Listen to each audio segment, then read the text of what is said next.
साथियों नमस्कार, मैं दिनेश मेहर। और जैसा साथियों हम राजस्थान की सभी प्रतियोगी परीक्षा को ध्यान में रखते हुए राजस्थान हिस्ट्री एवं कला संस्कृति के लगातार वीडियो अपलोड कर रहे हैं। राजस्थान की कला संस्कृति में एक टॉपिक चल रहा था राजस्थान के प्रमुख लोक देवता हमने बारीकी से अध्ययन किया। सबसे पहले पंचपीरों का, उसके बाद साथियों पंचपीरों के अलावा राजस्थान अन्य लोक देवता हुए, जैसे मल्लीनाथ है, तल्लीनाथ है, देवनारायण जी है, वीर तेजा जी है, कल्ला जी है, वीर फत्ता जी, इनका भी हमने बारीकी से अध्ययन किया। जैसे मारवाड़ में एक प्रसिद्ध लोक देवता ईलो जी का भी बारीकी से अध्ययन किया। इसी कड़ी को साथियों आगे बढ़ाते हुए राजस्थान अन्य लोक देवता हुआ, उनके भी हम बारीकी से चर्चा करेंगे। तो साथियों आज का जो हमारा टॉपिक रहेगा, एक तो ध्यान रखना डूंगजी और जवार जी, जो राजस्थान के प्रमुख क्रांतिकारी तथा लोक देवता के रूप में पूजे गए थे। उसके बाद आलमजी राठौड़, जिन्हें ध्यान रखना आलम जी का धौरा प्रसिद्ध है, जो वर्तमान में गुड़ामलानी गांव में स्थित है। उसके बाद साथियों एक पढ़ेंगे हम पनराज जी, जिनका कार्यस्थल जैसलमेर में माना जाता है। तो आज हम तीन लोक देवताओं के बारे में चर्चा करेंगे, पनराज जी, आलमजी राठौड़ और डूंगर जी और जवार जी। तो साथियों हम इसी कड़ी को आगे बढ़ाते हुए देखते हैं। देखो सबसे पहले हम बात करें साथियों राजस्थान के प्रमुख तीन लोक देवता और देखने को मिले, जैसे पनराज जी। उसके बाद साथियों हम बात करें आलमजी राठौड़।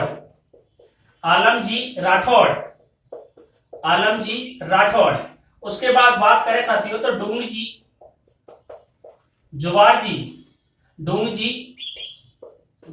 जी, इनकी हम चर्चा करेंगे। अब साथियों देखो पनराज जी, आलमजी राठौड़ और डूंगजी जवार जी। अब साथियों देखा जाए कि यहां से कंपटीशन के एग्जाम में कितने क्वेश्चन आए, तो साथियों एक क्वेश्चन पूछा गया डूंगजी जवार जी से कि राजस्थान के उन दो क्रांतिकारियों के नाम बताइए जिन्होंने नसीराबाद की छावनी को लूटा था। तो ध्यान रखना डूंगजी और जवार जी ने नसीराबाद की छावनी को लूटा था। ये क्वेश्चन साथियों कंपटीशन के एग्जाम में पूछा गया। अब साथियों खुल के चर्चा करेंगे इनका कार्यस्थल कहाँ है, इन्होंने किन को लूटा था, जमीन जैसे पैसे वाले सेठों को किस प्रकार से लूटे थे, कहां पर अपना सारा धन को गरीबों को बांट देते थे, और आलम जी का राठौड़ के बारे में इनका कार्यस्थल कहां पर बना हुआ है, पनराज जी के बारे में हम खुल के चर्चा करेंगे।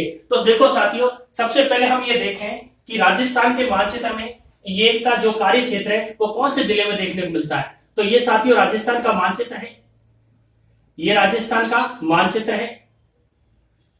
और साथियों राजस्थान के मानचित्र में इनके बारे में देखा जाए कि पनराज जी का कार्यस्थल कहां पर है, आलमजी राठौड़ का कहां पर है, डूंगजी जवार जी का। तो ध्यान रखना साथियों यहां पड़ता है जैसलमेर। क्या पड़ता है? जैसलमेर। और आपको पता है जैसलमेर का प्राचीन नाम क्या हुआ करता था साथियों? मांड।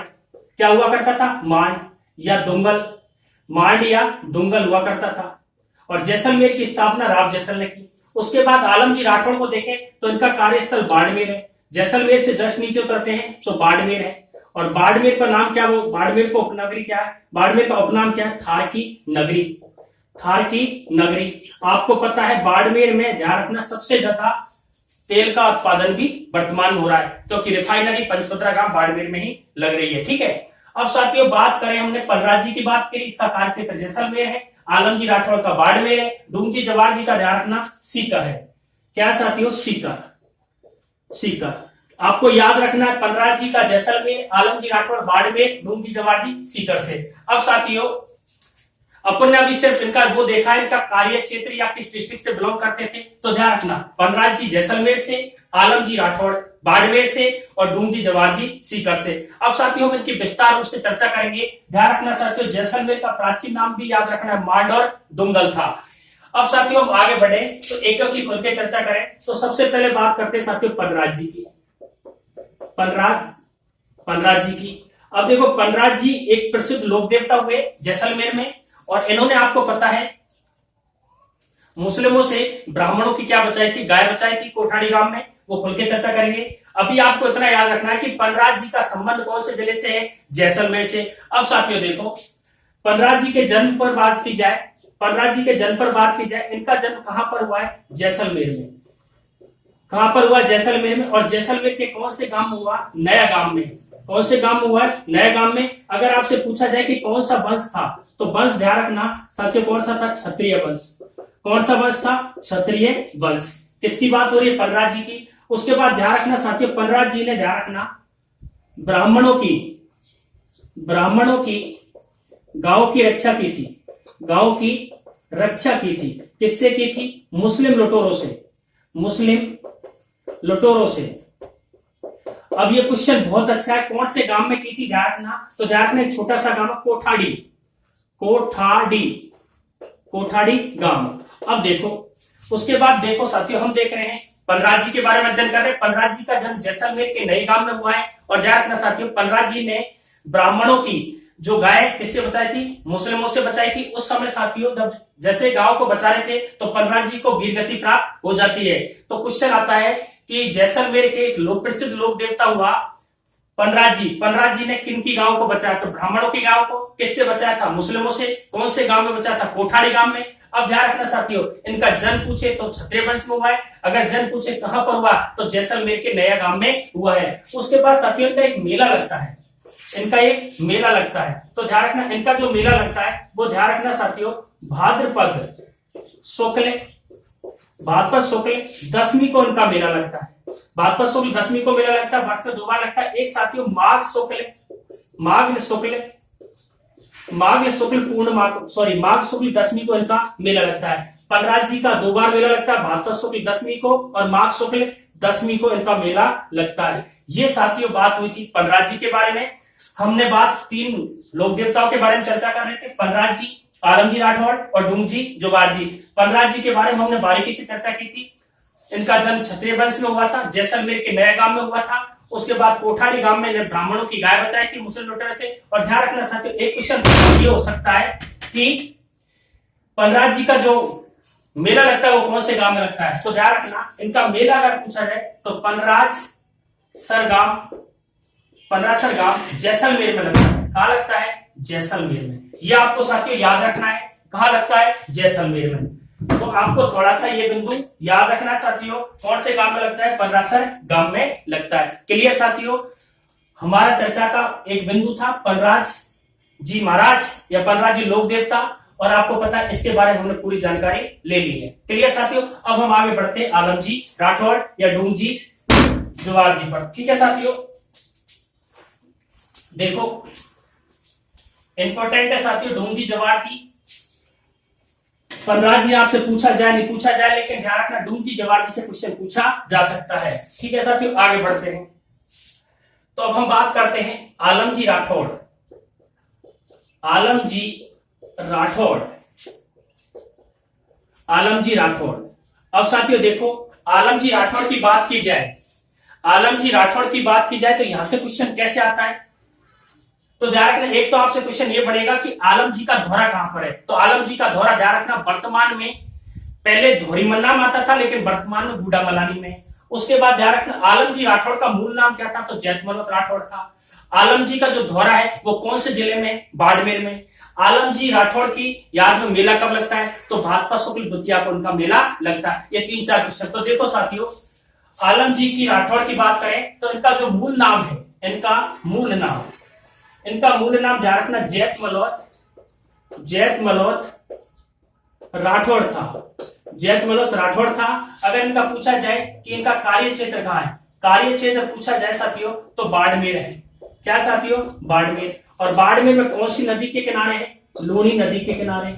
और ध्यान रखना एक छोटा सा क्षेत्र पड़ता है राढ़धरा, राढ़धरा, ये ध्यान रखना साथियों राढ़धरा। और राढ़धरा में आपको पता है एक ध्यान रखना एक छोटा सा धौरा पड़ता है, एक छोटा सा धौरा पड़ता है, उस धौरे का नाम है दागी धौरा। एक छोटा सा धौरा पड़ता है उसका नाम है दागी धौरा। और दागी धौरा को ध्यान रखना क्या बोलते हैं? आलम जी का धौरा। क्या बोलते हैं? आलम जी का धौरा। ये आपको इंपॉर्टेंट है। आलम जी का धौरा वर्तमान में कहां पर है? बूढ़ा मलानी में। कहां पर है साथियों? बूढ़ा मलानी में। और बूढ़ा मलानी कठे पड़े साथियों? बाड़मेर में। कठे पड़े हैं? बाड़मेर में। तो हम कह सकते हैं कि आलम जी राठौड़ का कार्यस्थल बाड़मेर। अगर धौरा पूछे तो बूढ़ा मलानी में। कौन सा धौरा? आलम जी का धौरा। कहां पर बना हुआ है? डागी धौरा। डागी धौरा को वर्तमान आलम जी के धौरा के नाम से राढ़धरा क्षेत्र में बना हुआ है। देखो साथियों हम बात करें आलम जी राठौड़ की बात हो रही है, और आलम जी राठौड़ का मूल नाम जैतमलोत राठौड़ था, ध्यान रखना। उसके बाद इनका कार्य क्षेत्र बाड़मेर में। बाड़मेर में लूनी नदी के किनारे ध्यान रखना राढ़धरा क्षेत्र में डागी नामक धौरे पर इनका स्थल बना हुआ है। वर्तमान उसे आलम जी का धौरा बोलते हैं। और आलम जी का धौरा पहले धोरीमल नाम आता था, लेकिन वर्तमान में ये गुडा मलानी के आलापुरा गांव में बना हुआ है। क्लियर साथियों, बाड़मेर। अब इसके मेले की बात करें, इसका मेला कब लगता है? मेले की बात करें तो भाद्रपद शुक्ल द्वितीया को लगता है।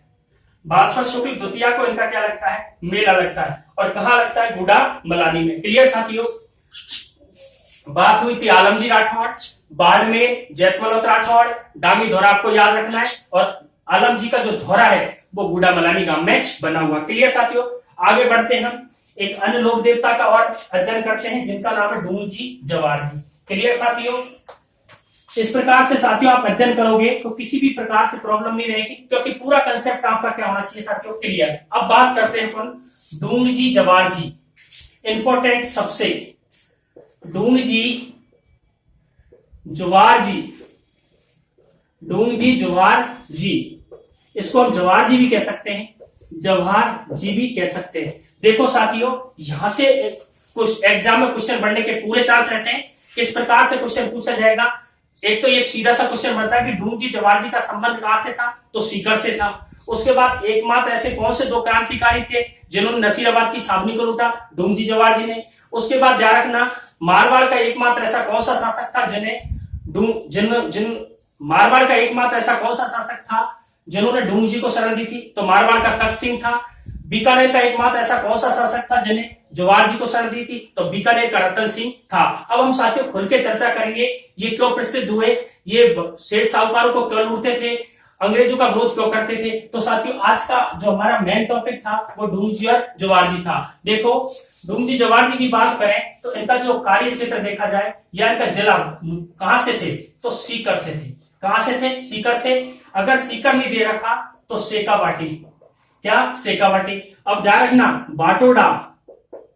बाटोडा या पाटोदा से ये संपर्क थे। अगर क्वेश्चन रहता कि डूंगजी जवार जी का संबंध कहां से था? बाटोदा या पाटोदा से। और ध्यान रखना, पाटोदा के लुगड़ा भी फेमस है। तो बाटोदा और पाटोदा कहां पर है? सीकर में। और ये बाटोदा पाटोदा से संबंध किसका था? डूंगजी और जवार जी का। डूंगजी जवार जी ध्यान रखना कछवाए वंश के राजपूत थे। कछवाए वंश के क्या थे? राजपूत थे। अब साथियों आपको याद रखना है मेन चीज, क्योंकि साथियों जब मैं स्टोरी सुनाऊंगा तो आपको पता है इसमें आध घंटा लगेगा, लेकिन मैं आपको प्रयास करूंगा सुनाने का। लेकिन मेन चीजें याद कर लो। देखो, डूंगजी जवार जी की बात चल रही है, इनका संबंध कहां से? सीकर से। सीकर ऑप्शन नहीं तो शेखावाटी। बाटोदा पाटोदा से माने गए। ये ध्यान रखना, आपस में काका भतीजे थे। क्या थे? काका भतीजे थे। आपस में रिश्ता क्या था? काका भतीजे का था। क्लियर साथियों, अब बात करें हम तो देखो, आपको मेन याद रखना है साथियों। एक तो आपको याद रखना है नसीराबाद की छावनी। अब नसीराबाद की छावनी कहां पर है साथियों? अजमेर में। कहां पर है? अजमेर में। 28 मई 1857 भी याद रखना है, क्योंकि राजस्थान में क्रांति का भूगोल कब बचा था? 28 में 1857 को। एक आपको याद रखना साथियों, जोधपुर का शासक याद रखना है। जोधपुर का शासक कौन याद रखना? तख्त सिंह। कौन याद रखना साथियों? तख्त सिंह। उसके बाद याद रखना आपको बीकानेर का शासक। कौन याद रखना? बीकानेर का शासक। अब बीकानेर का शासक कौन था आपको पता है? रतन सिंह। कौन था साथियों? रतन सिंह। बीकानेर का शासक कौन था? रतन सिंह। उसके बाद साथियों आपको याद रखना आगरा का किला। क्या याद रखना? आगरा का किला। क्या याद रखना है? आगरा का किला, क्योंकि आगरा के किला में किसको डाला था? डूंगजी को डाला था। तो अब आप चर्चा करेंगे साथियों। देखो, बात हो रही है डूंगजी जवार जी, ये राजस्थान के दो प्रमुख क्रांतिकारी थे तथा ये सेठों को भी लूटते थे और अपना सारा धन ले जाके पुष्कर में जाकर गरीबों को बांट देते थे। तो अब एक क्वेश्चन बढ़ता है, इन्हें दलितों का मसीहा भी कह सकते हैं। दलितों का क्या कह सकते हैं? मसीहा। और अपना सारा धन कहां बांटते थे? पुष्कर अजमेर में। कहां? पुष्कर अजमेर में। कहां बांटते थे? पुष्कर अजमेर में। अब साथियों ध्यान रखना, एक आपको याद रखना झाडावास गांव, एक क्या रखना? झंडावास गांव। झाडावास गांव। क्लियर साथियों, अब देखो बात हो रही है डूंगजी जवार जी की।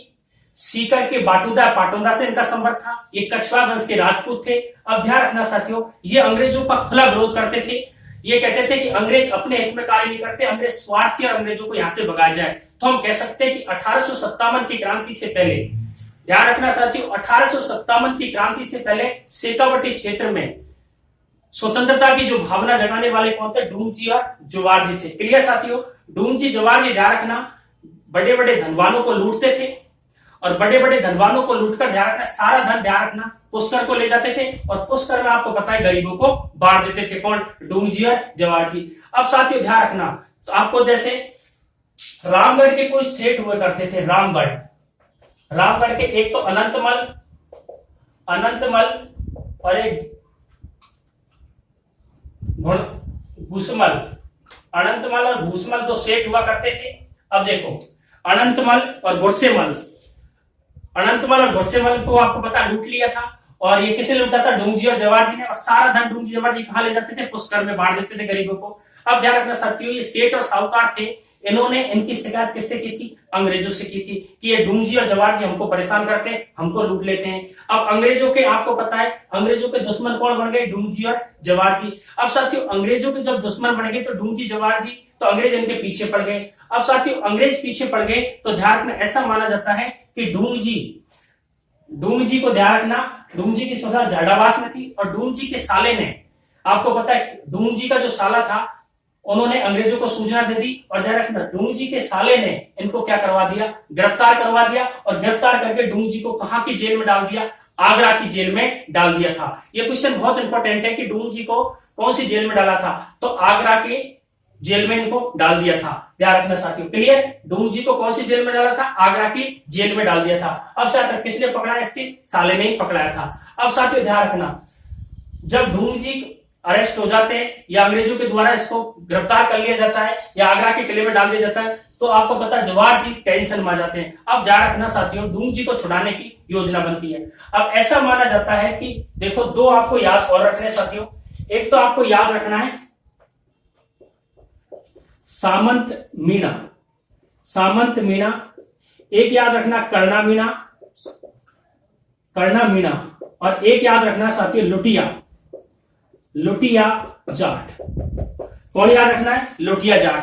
अब ऐसा माना जाता है कि जो ढूंढजी को आगरा की कैद में डाल दिया तो जवाहर जी और कर्णा, सामंत और लुटिया टेंशन में आ गए। अब ध्यान रखना, ऐसा माना जाता है कि लुटिया जाट ने साधु का वेश रखा और ये ध्यान रखना आगरा के किले की तरफ चले जाते हैं। भाई अपनी भक्ति करने लग जाते हैं, किसी से बोलते नहीं है। उनके साथ ही ध्यान रखना कर्णा मीणा जाता है, दोनों आपस में बातें करते हैं। अब वहां के सैनिक से बात करते हैं, लेकिन ध्यान रखना लुटिया किसी से बात नहीं करता। एक दिन ऐसा माना जाता है कि लुटिया ने कहा कि मुझे इस शहर का भ्रमण करना है या इस दुर्ग का भ्रमण करना है, तो ये दुर्ग का भ्रमण किया। अब ध्यान रखना, ये किससे मिलते हैं? ढूंढजी से मिलते हैं। ढूंढजी कहते हैं कि मुझे को यहां से जल्दी निकलवाओ। तो ध्यान रखना, अब साथियों लुटिया जाट और कर्णा मीणा दुर्ग में प्रवेश कर जाते हैं, आगे के किले में प्रवेश कर जाते हैं। ध्यान रखना, अब आपको पता है जवाहर सिंह को मैसेज आ जाता है कि वो अंदर प्रवेश कर गए। जवाहर सिंह, ऐसा माना जाता है, एक बारात का बहाना लेकर खुद दूल्हे बने थे और बारात लेकर गए थे, लेकिन बीच रास्ते में ध्यान रखना उस समय कुछ विवाद हो गया था, या ऐसा माना जाता है कि 3 दिन बाद ताजिया निकलना था, ये 3 दिन पहले आ गए थे। कौन? जवाहर जी आ गए थे। तो ध्यान रखना 3 दिन इनकी बारात रास्ते में ही ठहरी थी, ऐसा माना जाता है। उसके बाद साथियों ध्यान रखना, जवाहर सिंह और कर्णा, लुटिया जाट और कर्णा मीणा, सामंत मीणा दुर्ग में घुस जाते हैं। ये 300 की बारात लेके आते हैं। कितने की? 300 की बारात लेके आते हैं और दुर्ग में घुस जाते हैं और सारे कैदियों को छुड़ा लेते हैं। ढूंढजी ने कहा कि मैं अकेला नहीं छूटूंगा, सारे कैदियों को रिहा करवाना है। इस प्रकार से साथियों इनकी स्टोरी बनी हुई है। हालांकि शेखावटी क्षेत्र में इन्हें बहुत ज्यादा माना जाता है कि इनको ढूंढजी और जवाहर जी को। अब साथियों ढूंढजी और जवाहर जी का संबंध ध्यान रखना, ऐसा माना जाता है कि जोधपुर से भी माना गया है, क्योंकि जोधपुर का उस समय शासक तख्त सिंह था और तख्त सिंह ने इसको ढूंढजी को क्या दी थी? शरण दी थी। उसके बाद जवाहर सिंह को जो शरण दी थी बीकानेर के शासक रतन सिंह ने दी थी। इस प्रकार से साथियों नसीराबाद की छावनी इसलिए याद रखना है क्योंकि इन क्रांतिकारियों ने नसीराबाद की छावनी को लूटा था। इस प्रकार से साथियों ढूंढजी जवाहर जी की कुछ राम कहानी बनी हुई है। ध्यान रखना, एक बार ढूंढजी जवाहर जी को रिकॉल करते हैं। ध्यान रखना, रिश्ते में काका भतीजे लगते थे, बाटोदा पाटोदा सीकर से था, कछवार वंश से थे, सामंत मीणा, कर्णा मीणा, लुटिया जाट सहयोगी थे इनके, और नसीराबाद की छावनी को उन्होंने लूटा था। जोधपुर के शासक तख्त सिंह ने शरण दी थी, बीकानेर के शासक रतन सिंह को किसने दी थी? जवाहर सिंह को दी थी, और जोधपुर के शासक तख्त सिंह ने ढूंढजी को दी थी। ऐसा माना जाता है साथियों कि ढूंढजी की जो छतरी बनी हुई है वो जोधपुर में ही बनी हुई है। क्लियर साथियों। उसके बाद साथियों पुष्कर अजमेर में सारा धन ये बांट देते थे। अनंत कुमार और गुस्सेमल को इन्होंने लूटा था और दलितों के मसीहा कहा जाता थे। इनके साले ने, ढूंढजी के साले ने इनको गिरफ्तार करवाया था। इस प्रकार से साथियों हमने आज बारीकी से अध्ययन किया। हम साथियों इसी हिसाब से अध्ययन करते रहेंगे और आप निश्चित रूप से अपनी लगातार मेहनत करते रहें। आपकी निश्चित रूप से क्या होगी? जीत। आज के लिए इतने साथियों, जय शिक्षा।